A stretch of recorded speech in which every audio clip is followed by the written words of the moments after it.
Salut tout le monde et bienvenue dans une nouvelle vidéo consacrée cette fois-ci à Archimède, illustre savant de l'Antiquité, qui je suis sûr dans cette vidéo vous surprendra autant qu'il m'a surpris. Alors tout d'abord Archimède... Mais non, pas celui-là, qu'est-ce qu'il fait là celui-là? Remettez le bon, voilà, merci.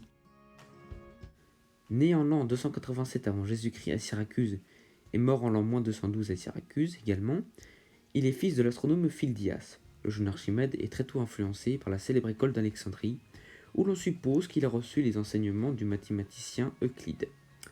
En effet, la plupart des témoignages sur sa vie sont indirects et résident dans les écrits de Tite-Live et Plutarque. Dès lors, en tant que géomètre hors pair, il se donnait l'approximation la plus exacte encore aujourd'hui du chiffre pi. Il est aussi pionnier dans la création des exposants, très utiles en mathématiques et casse-tête de nombreux écoliers. Déjà que moi j'ai du mal à retenir les 4 premiers chiffres après pi, alors témoignez-lui un peu de respect à lui.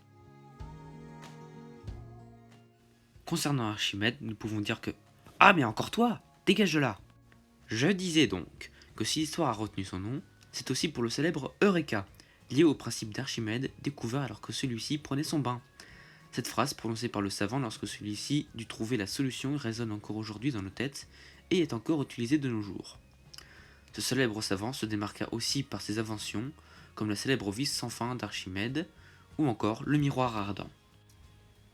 Sa mort est aussi admirable que son œuvre... Mais qu'est-ce que tu fais là, toi? Dégage! Merci.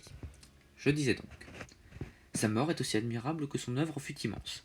Alors que pendant 3 ans il a défendu la ville de Syracuse face à l'envahisseur romain mené par Marcellus. Ceux-ci furent victimes des catapultes qu'il a conçues, ainsi que du miroir ardent concentrant les rayons du soleil et incendiant les navires ennemis faits de bois. Hélas pour nous, les Mythbusters nous ont gentiment démonté cette invention, nous montrant que c'était du fake total. En effet, leur expérience a démontré qu'ils ne pouvaient à peine provoquer qu'une petite fumée au niveau des voiles. On est loin des grandes flambées. Les Romains sont néanmoins parvenus à s'infiltrer dans la ville et celle-ci fut prise.